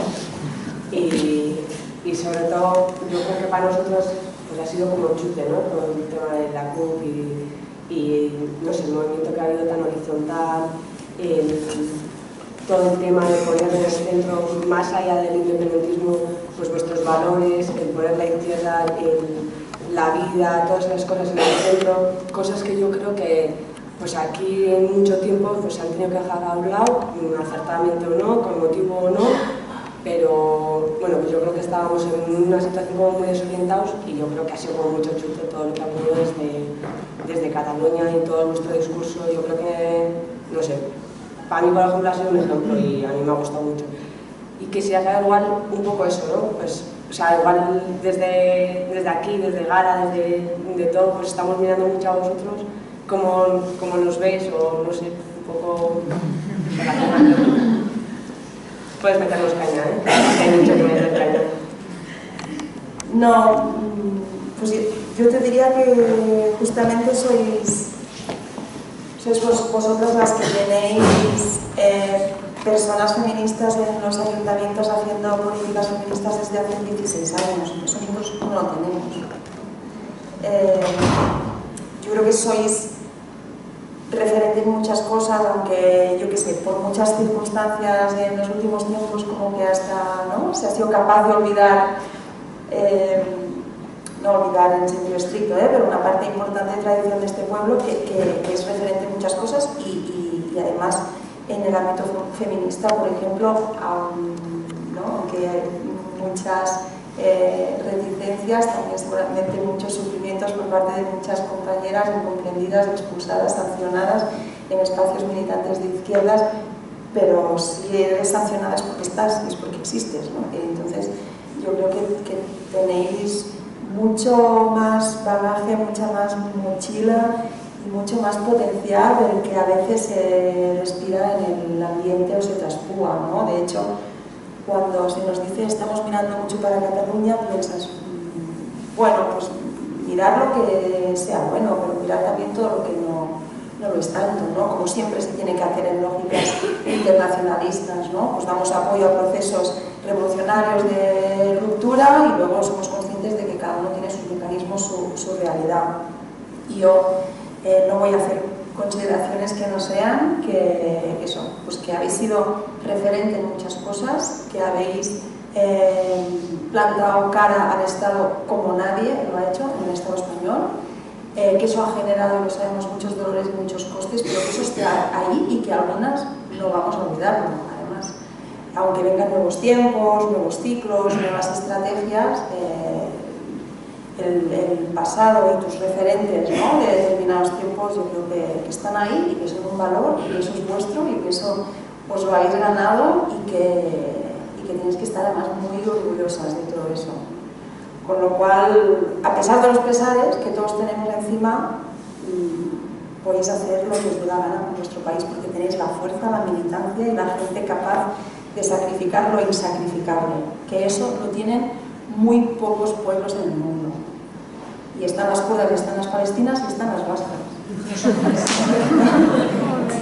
No es verdad que muchas veces cuando militas en casa, pues en el País Vasco, tú en Cataluña, pues cada una milita donde le toca, más toca, le toca, y cuando entras dentro, ¿no?, y te colocan en una institución, porque al final te colocan, pues la militancia te llega pues, al Parlamento de Cataluña o al Congreso de los Diputados, y espero que no nos lleguen a sitios peores, porque ya a mí ya no me tocan, pero te toca estar ahí, ¿no?, y te colocan ahí. Entonces, a ver, muchas veces en tu prisa por reivindicar ciertas cosas o por la urgencia que tienes de que algunas cosas se solucionen o de ponerlas en el centro, ves lo malo que hay ahí y siempre ves lo bueno en lo ajeno y lo malo en casa, ¿no? Entonces, a mí me pasa muchas veces, empiezo a mirar a Cataluña o a no sé qué países del mundo y me empiezo a cagar pues, en mis compañeros, en el EH Bildu, en Euskal Herria y en todo lo demás, ¿no? Pero bueno, muchas veces es verdad que nos olvidamos de ya el camino recorrido, ¿no? La semana pasada creo que se cumplían 20 años, si no me equivoco, y existe una portada de Lenin de unas mujeres de Ibarra que fueron a buscarle al taller donde trabajaba a un señor que había agredido a una chica del pueblo y lo sacaron de su trabajo y con una pancarta siguiéndole por detrás de la manifestación lo llevaron hasta la comisaría de la Ertzaintza. Yo tenía 17 años. Siempre me acuerdo de esa foto, de todo lo que escuché a mi alrededor decir sobre esas mujeres. Pero el otro día, viendo la foto que alguien la colgó en las redes sociales, dije, hostia, pero esto también lo hemos hecho. Y ves en la pancarta, ¿no? Era Sotzalla Cámpora y la firma de Guisán, que Guisán ya no está, y dices, bueno, pero no estamos donde tendríamos que estar, eso es cierto, y los últimos años nos hemos olvidado de la izquierda, nos hemos olvidado de muchas cosas, por otras circunstancias hemos priorizado poder responder a todo lo que nos estaban haciendo y hemos dejado de lado cosas muy importantes. Pero, joder, hemos hecho muchas cosas muy heavies, ¿no? Ahora que estamos hablando de la autodefensa feminista, ¿no? Pues imagínate, a las 12 del mediodía, en Arrasate, que le cojan a alguien en la cooperativa a declarar a la comisaría, ¿no? O sea, yo creo que hemos sido valientes en muchas cosas, o han sido valientes, y es cierto que eso no hay que olvidarlo y ahí está. Eso no significa que no tendríamos que estar un poquito más adelante, porque yo, en uno de mis mosqueos, llegué a gritar en una reunión que ya lo único que teníamos en la izquierda era el volante. Yo, que tengo el armario de Isabel Pantoja, o sea, yo veo a veces que nos hemos olvidado de cosas importantes o no les hemos podido responder con la urgencia que se merecían. Pero bueno, no hay que olvidar todo lo que se ha hecho y seguramente, si miramos a Cataluña también, pues ahora todo ese recorrido, y yo creo que tenemos que aprender a valorar pues lo que está bien hecho y aprender de lo mal hecho, porque aquí en Bilbao, en el 80 y pocos, de eso yo no me acuerdo porque era muy niña, a Sabrina, a una señora que cantaba Boys, Boys, Boys y enseñaba las tetas, le echaron huevos porque no era feminista enseñar las tetas, y hoy en día, pues justo en el feminismo estamos igual en el otro extremo, ¿no? Entonces, bueno, hay que aprender de lo que se hizo mal, pero, ostras, vamos a valorar a todas las mujeres valientes que nos han ayudado a estar aquí y que hicieron cosas súper valientes, porque yo me acuerdo de las críticas en el instituto, en casa, y aquello fue heavy metal. Y luego cuando decís que somos unas crack, no es para tanto, pero yo me doy cuenta, digo, pues si yo soy así, si a mí todo el mundo me conoce y siempre he sido así, pero es cierto. Y sobre todo me doy cuenta cuando voy a cantar berchos y me vienen pues, niñas que han empezado ahora a cantar, de repente te das cuenta de que a ti te han faltado referentes mujeres, porque no ha habido mujeres políticas, bueno, sí las ha habido, y no para Catuba íbamos a ir, pero ha habido muy pocas, y en bercholaris ha habido casi ninguna, y entonces de repente te das cuenta de que tú no has tenido referentes, pero tú sí eres referente para alguien, y entonces dices, ostras, yo soy referente, La que escribe en Berlín, que tiene tetas grandes, la que dice coño y moño. Y sí, y igual eso nos convierte en algo que no somos, porque yo siempre pienso que lo que yo he hecho es una cosa muy normal. A mí me dijeron un día, ha dimitido Iñaki Antigüedad y tienes que ir a Madrid, era la última de la lista. Y como soy muy animada, fui. Y yo creo que todo lo que he hecho es normal, que cualquiera en mi lugar lo hubiera hecho, y rimando o sin rimar hubiera hecho las mismas cosas, con lo cual a veces no valoro yo lo que yo he podido hacer y prefiero no valorarlo porque si no le daría muchas vueltas y pediría más dinero al partido y mejor lo dejamos así. No, pero sí que es verdad que puedes tener la sensación de que estás un poco actuando de impostora, ¿no? Y me voy a explicar. Pues yo que sé, por ejemplo, cuando ilegalizan a un partido político, ¿no? Que ahí hay un espacio electoral que no tiene sitio y que otros ocupan más sitios de los que les tocarían, ¿no? Porque alguien lo han echado, pues un poco te sientes como que estás ocupando más sitio porque es que faltan muchas. O sea, no es que tú seas una crack, ni que seas especial, ni que seas muy valiente, ni que seas nada. Lo que pasa es que hay tan pocas, ¿no? Que las que están, pues bueno, se convierten en algo un poco por lo que son y por las que no están, que deberían estar, ¿no? Un poco en esa lógica de que estás como sobre representada, claro, ¿no? Porque no te correspondería.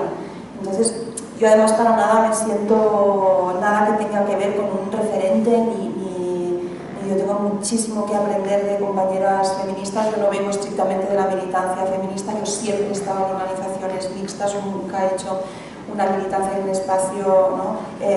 Propio, con lo cual, pues imagínate, yo soy aquí como, a veces digo, una feminista intuitiva, ¿no? Empiezas a militar en una plataforma antifascista y te da que es un todo, ¿no? Lo que quieres cambiar, y ahí está, lógicamente, todo lo que acompaña a tu condición de mujer.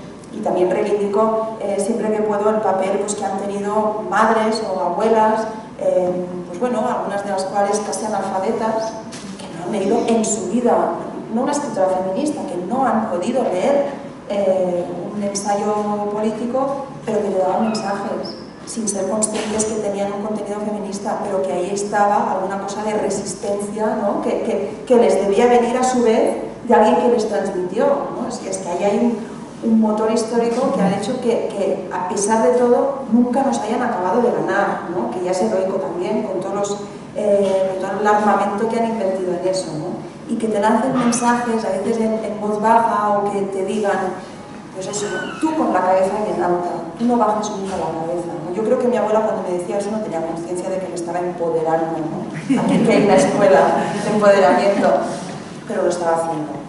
Y es verdad que a veces tú a lo mejor no eres consciente tampoco de que a lo mejor estás empoderando o estás siendo referente, no te sientes para nada con capacidad de eso, ni te sientes en ese lugar, pero lo que sí que está claro es que si por azares de la militancia te toca estar en un sitio que tienes micro más a menudo, lo que no vas a hacer es renunciar a todo eso, ¿no? O sea, hoy han matado a 2 mujeres en los Països Catalans, hoy 2. No sé a cuántas habrán golpeado y no sé a cuántas, ¿no? Habrán abusado o quizás violado, ¿no? Porque son miles al día. Y dices, ¿cómo voy yo, que tengo la posibilidad de hablar de esas cosas, a dejar de hacerlo? Es que es un tema de obligación por las que no pueden, por las que no están, por las que no tienen micro, por las que no tienen escaño. Y como tenemos un sistema tan podrido, ¿no? Que da representación a según qué cosas y invisibilización absoluta a otras, pues a las de la representación nos toca poner ahí todo, ¿no? Pero yo creo que, bueno, no digo que es lo que harían todas, porque hay muchas que están y no sirven para eso, ¿no? De hecho no han pronunciado la palabra feminista en su vida ni lo van a hacer, pero nosotras sí que debemos. Y bueno, eso que... Bueno, aquí también hacemos trampa, ¿eh? Decimos español y no en vez de decir feminismo. He dicho.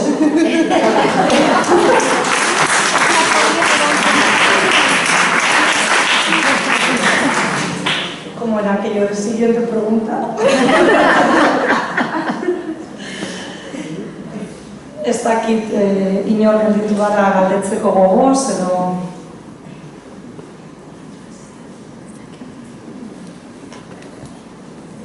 igual neo pixket gogukin gehiuko naiz da bestela.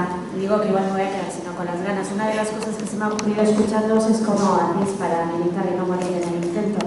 ¿Qué quiere decir? De alguna manera desde el feminismo les estamos reivindicando el poner en el centro la vida, el poder cuidarnos y cómo es eso compatible con vuestra militancia. El otro es que el fin de semana pasado estuve en Asturias y tuvimos una discusión en ese plano que me dejó un punto removida, porque yo la verdad es que a veces, bueno, pues como te presentas como eres, ¿no? Pues yo decía, pues yo he puesto la militancia en el centro de mi vida y de hecho yo, buena parte de las decisiones que he tomado en relación al trabajo, a la familia o los cuidados tienen que ver con que he renunciado a todo eso porque he querido militar, ¿no? Y lo explico con toda la naturalidad del mundo y sin querer transmitir una imagen de pena, porque yo digo pues que es la manera en la que me gusta estar, ¿no? Y que no me reconocería en otra, no sé lo que haré, a lo mejor me vuelvo loca aquí 10 años ya o no sé qué, pero hasta el momento, ¿no? Con 41 es lo que he hecho más o menos siempre. A mí me compensa un montón porque conozco a la mejor gente y eso no tiene precio de mi país y de vosotros, con lo cual para mí es un lujo que conozcas el mundo desde la gente que lucha, creo que no tiene igual, no tiene nada que ver con hacer el turista por el mundo y voy convencida de que esa es también una forma de liberación, ¿no? Que las mujeres no tenemos por qué hacer lo que se supone que tenemos que hacer y podemos hacer otras cosas, pero evidentemente pues bueno, tenemos que pensar que hay otras compañeras pues, que sí que deciden pues, tener cuidados, o les vienen los cuidados y no pueden decidir no tenerlos, ¿no? O quieren realmente que su parcela de militancia sea una parcela y que no les condicione todo, ¿no? Y tenemos que estar atentas a que los espacios puedan encajar unas y otras, que me parece también bastante importante que el discurso de los cuidados no nos vuelva más conservadores de lo que ya somos como sociedad, ¿no? Porque tenemos que tener tiempo para cuidar a los nuestros, pero creo, y lo digo dispuesta a discutirlo, pero creo que tenemos que dejar espacio para aquellas que entendemos que los nuestros van mucho más allá de lazos afectivos o biológicos, ¿no? Y que los nuestros son los niños que se están muriendo en las minas de Chile y que entonces pocas son las horas que yo pueda poner en militancia para cambiar eso, ¿no? Y no creo que es realmente transformador hacer un discurso de cuidados que vaya más allá de los cuidados que a lo mejor nos han venido en parte también impuestos, ¿no? Con lo cual pues, la CUP no es referente para nada en políticas feministas en clave interna. De hecho, ya anuncio que les he dicho a estas mujeres que se vengan a Cataluña a hacer una sesión para nuestros cargos de eventos que tienen responsabilidades en áreas feministas de igualdad. No somos para nada referentes. De hecho, la agenda feminista nos viene sobre todo por el movimiento juvenil, a quien le debemos agradecer que desde hace unos años pusieran en el centro de sus reivindicaciones el feminismo, ¿no? Porque la izquierda independentista que venía de los ciclos de los 60 y 70 no era muy referente en eso. No tenemos demasiados mecanismos internos que estén atentos a, bueno, pues a las lógicas de militancia con cuidados, ¿no? Y hasta la última Asamblea Nacional no hicimos un paso adelante para seguir ganando paridad en todos los órganos. Y lo que nos costó ganar la votación, lo que nos costó ganar, y la ganamos por lo mínimo. La ganamos, pero por lo mínimo una discusión muy dura de compañeras que cuestionaban la paridad de los órganos internos. Es decir, la CUP como referente clave interna para promover, para empoderar y para resolver la tensión con los cuidados o con las diferentes formas de entender la militancia o la participación que podemos tener las mujeres no es para nada referente. Y es así de duro y así de real, pero bueno, claro que no morimos, ¿no? Como muchas otras que tampoco han muerto, si no mueren las mujeres que están teniendo vidas durísimas, y es que al final es verdad, yo creo que algunas no nos podemos comparar con las vidas que están viviendo muchas de las que justamente decimos que queremos ofrecer mejores condiciones para poder hablar de liberación completa, ¿no? Lo nuestro al final es bastante lujo, ¿no? Yo estoy cobrando por militar, eso no lo había hecho en mi vida, ¿no? Hasta que entre el grupo parlamentario, tengo cantidad de compañeros y compañeras que evidentemente no cobran. ¿Cómo voy yo a quitarle horas a algo que hago porque me están pagando para hacerlo y que luego quiero militar además? Porque no quiero dejar de militar, con lo cual claro que mi vida se convierte en una militancia de 24 horas, pero porque a mí me están retribuyendo por eso también, ¿no? Cuando tengo un montón de compañeros que tienen que compaginar trabajos, a veces trabajos de mierda, o a veces buscar trabajo porque no lo tienen. Yo por lo tanto no voy a ir por el mundo dando pena diciendo fíjate qué cansada estoy, que no tengo fines de semana y que no paro. No, para mí es una suerte, una responsabilidad que la militancia me haya situado ahí, pero también es verdad, y de ahí el ciclo corto, ¿no? Eso sabemos que va a ser una legislatura, dure 4 años o dure menos. Claro, si nos tuviéramos que plantear 20 años de vida con tal algo, de ahí también que defendamos, ¿no?, un código ético muy valiente, porque hace que creo que puedas exigir en un momento puntual de la vida de alguien el 100%, en ese momento toca. Pero ¿qué voy a contar aquí de entregar el 100% de la vida a la militancia, ¿no? Que a veces también me parece que nos hemos olvidado muy rápido, ¿no?, de que cuando alguien entiende que la revolución se hace de una determinada manera, que vas a contar de conciliación y de cuidados, o sea, eso es el conflicto político, ¿no? Y cuando a veces enarbolamos tanto, ¿no?, mira, fíjate esta persona que ha dado el paso a la política y ha sacrificado su carrera profesional, ¿perdona? En este país hay gente que ha sacrificado carreras profesionales y todo ha habido un montón. No vayamos ahora a olvidar, ¿no?, lo que es el sacrificio y entendamos que es que a tus 50 y pico años dejes de cobrar los 8.000 euros que cobras para dedicarte puntualmente a un cargo de representación que luego sabes que vas a volver ahí. O sea, que no nos despistemos tampoco con las lógicas de los sacrificios, de las entregas, sobre todo en contextos en que tenemos a mucha gente que ha entregado todo, que luego son a los que rendimos tributo, ¿no? Nosotros hace 2 o 3 semanas en el Parlamento aprobábamos una ley que pretende anular todos los juicios durante el franquismo, ¿no? Y estaba pues lleno de familiares, estaba el hermano de Chiqui, estaban las hermanas de Puigdentí, estaba cantidad de gente que perdieron a los suyos porque los condenaron a muerte en juicios durante el franquismo. Esa es nuestra gente, esa es nuestra memoria. No hace tanto de eso, no vayamos ahora tampoco a hacer un triple salto mortal y a irnos a buscar, militancias de 10 minutos a la semana, porque la situación, lo decíamos antes, es bastante alarmante como para que no haya una cierta priorización. Pero puede sonar un discurso muy duro, no quiero generar tampoco tensión a nadie. En Asturias me dijeron, no, vienes aquí a... No vengo a nada, ¿eh? O sea, aquí es mi manera de estar, luego hago las reflexiones, yo qué sé, pues no, para que pensemos y tal, pero sin más.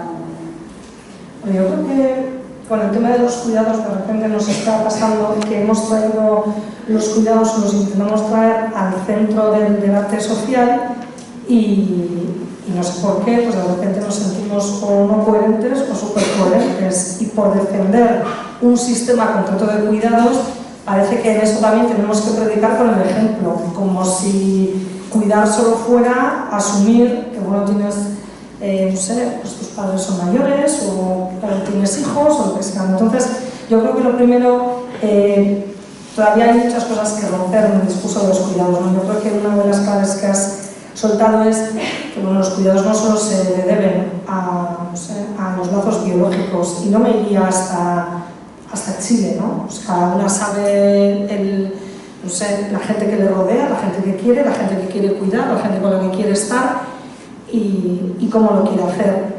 Yo creo que el tema de los cuidados, cuando son impuestos, es el problema. Mientras tanto, yo creo que hay que seguir reclamando desde las instituciones o desde cualquier otro ámbito otra manera de entablar, de visualizarlos públicamente, de darles importancia y demás. Dicho eso, yo creo que la militancia tiene, durante la vida de la militancia tiene diferentes fases, ¿no? O sea, estás hablando en el Parlamento, evidentemente, igual que a mí hasta junio me pagaban por la militancia, o sea, mi trabajo, entre comillas, era estar no sé cuántas horas pendiente de las leyes que se aprobaban en Madrid, de los debates que se producían, de todo lo que genera el estar ahí, ir a Asturias, ir a Andalucía, ir a no sé dónde, dar charlas, hablar con la gente, recibir propuestas y demás. Entonces, claro, pues evidentemente me quería, supongo que durante 4 años estaría militando, muy entre comillas, más horas que otra gente, pero era mi compromiso con mi coalición durante esos 4 años. Cuando esos 4 años acaban, pues evidentemente mi vida ha cambiado bastante.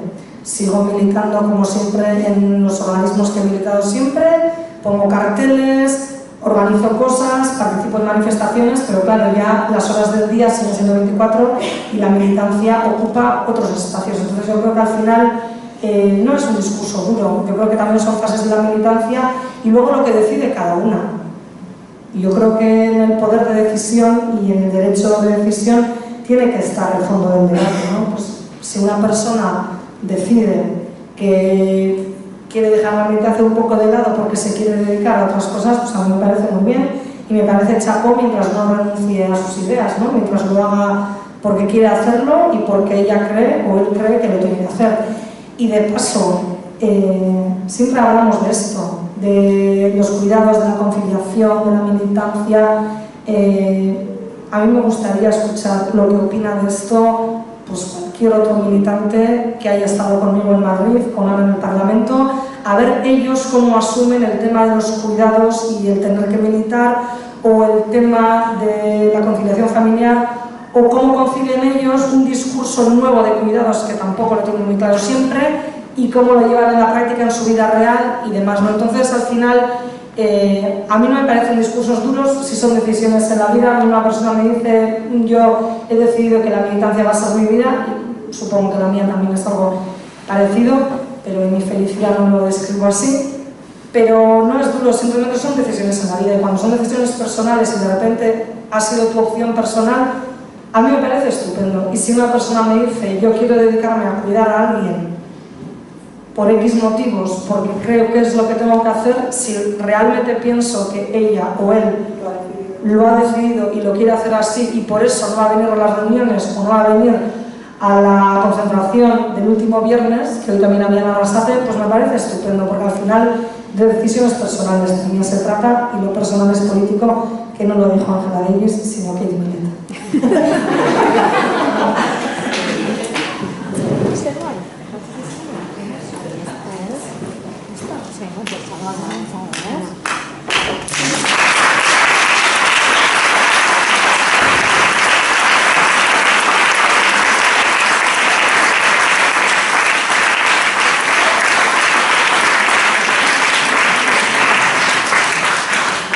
Es que ricasco zuei.